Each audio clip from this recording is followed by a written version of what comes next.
Okay, so the market is still under pressure, 200 points down on the Nifty, and one space which is definitely coming under pressure is the Nifty IT space, with stocks like Infosys, Tech Mahindra, Wipro, HCL Tech down anywhere between 3 to 5%. Remember, there was this report from Gartner wherein they have cut down the expectation of IT spend in 2020 by 8%. Mishra, the Senior Research Director at Gartner, joins us now to detail out their findings. Mr. Mishra, good afternoon. Thank you so much for speaking with CNBC-TV18. First up, if you could help us understand what were the workings which led to this 8% spend decline as far as IT is concerned, because if I remember it right, at the start of the year, you were expecting a 3.5% growth. Yes, of course. And as the crisis unfolded, what we saw is that the economic situation across the various geographies have declined. And because of that, the IT spending came under pressure, the budgets came under pressure. And most of the clients we are talking to are asking for a reduction in their IT spend up to the tune of 20 to 30%. If you look at the GDP, across the world, the GDP growth is declining, and it is going to stay there for up till 2020 end, or towards 20. In some cases, it is going to spread to 2021 as well before we start looking at the recovery. And looking at all the economic factors, we try to reassess the whole situation and then try to come to a conclusion that it is going to be a significant impact on the IT sector. So that the decline is minus 8% at this point in time, and it is going to be, say, 11% reduction in the overall forecast which we did last time. So, Mr. Mishra, a two-part question. Is there further downside risk to this estimate? And secondly, are there any particular regions or particular products, particular segments which are coming under more pressure? So the industries which are impacted more, like airlines or the transport or the hospitality or the manufacturing, and those industries which are negatively impacting will be the major cause of this particular decline. And as a result of that, the cost optimization, cost cutting, and value realization will be the three things which customers will look at. And we spoke to a lot of providers, and we reached to a conclusion that, yes, this impact on their top line is going to be also significant as a result of that. And the most customers I am talking to at this point in time, they are actually looking at 20 to 30% price reduction or reduction in their spend for 1 or 2 years from now. And if that is going to happen, it is going to translate into a significant impact or a challenge for the IT service providers.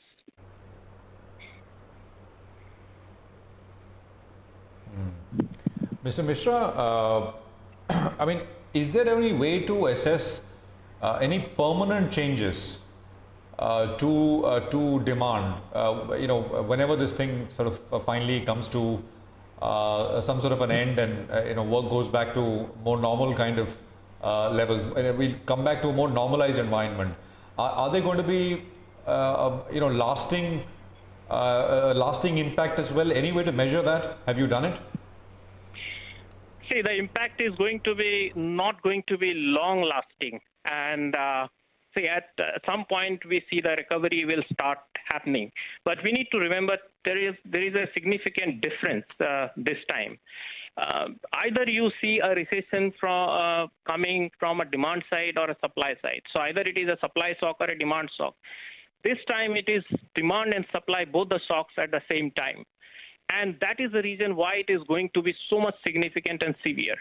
But having said so, if there is no major recession across the world, and which some of the firms are forecasting at this point in time that it could lead or translate into a major impact across the economies. But what we are seeing at this point in time, that it is an evolving situation. There are a lot of variables at this point in time. It's very difficult to predict what is going to happen. But having said so, to the visibility we have, the recovery will start happening from 2021 onwards, and things will come back to normal. But having said so, during this period of 1 year, the sustainability is very, very important. And this is the time when the impacts will be severe. And this is the time where organizations will try to manage their costs. They will try to get a value from different perspectives. Yeah, absolutely, Mr. Mishra. So next 1 year is going to be very, very critical for the IT companies, and sustenance in such a tough environment will be key. Thank you so much for speaking with CNBC-TV18. But moving on, global private equity firm with over $200 billion of asset under management makes its first buyout in the India-listed space with the acquisition of Sequent Scientific announced recently. Nisha caught up with Neeraj Bharadwaj, the MD of the Carlyle Group, to talk about the deal rationale and the India strategy going forward. No, we're very glad we announced the transaction last Friday. I think what we found attractive about Sequent is a very experienced management team, which has been at Sequent for a while, and they built a very strong business on both the API side as well as the formulation side of animal health.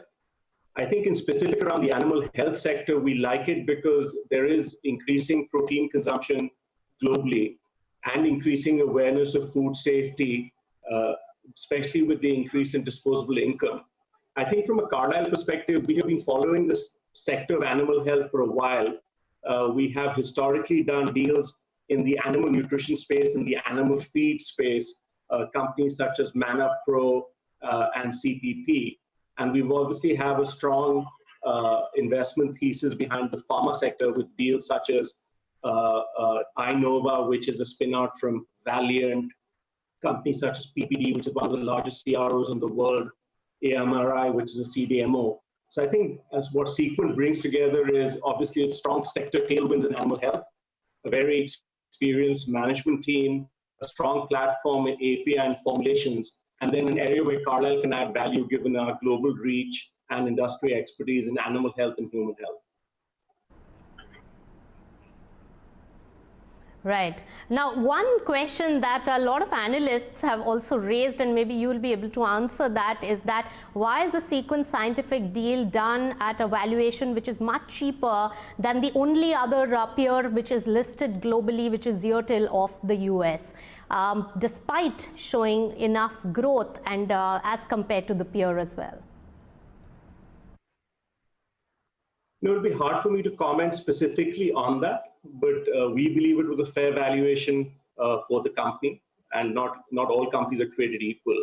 But we do believe it's a fair valuation for all stakeholders. Right. And when we talk about the timeline, Neeraj, for this particular transaction to be completed, what is it we are looking for, and especially for the open offer which will get triggered by way of your state buy? Yes, as you said, the announcement we made is to acquire up to 74% of Sequent Scientific. So there will be an open offer which gets triggered. Right now, we are in the process of completing a couple of regulatory approvals and conditions precedents, which will take 2 to 3 months. Right. All right. So, Neeraj, looking at this particular transaction and the very fact that you have been interested as a private equity firm in the pharma healthcare space in the country, you had done the Metropolis trade as well. You sold your stake via block deal. So first question on that front, that what was the need at this point to sell that stake, especially when valuations are much lower? Is there a strategy of, do you not see enough growth going forward in the diagnostics business, or was it some other concern? No, we see tremendous growth in the diagnostic sector. There is an underpenetration of testing in India, especially from organized chains such as Metropolis. And as there is an increasing incidence of lifestyle diseases in India, testing will increase. So we see tremendous growth vectors for diagnostics, especially pathology testing.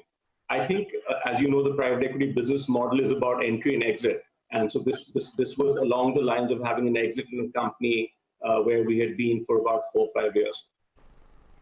Okay, so that's the word coming in from the Carlyle Group. But with that, we have come to an end of this edition of Midcap Radar. Special Debt Fund Corner comes up right after this very short break. Don't go anywhere.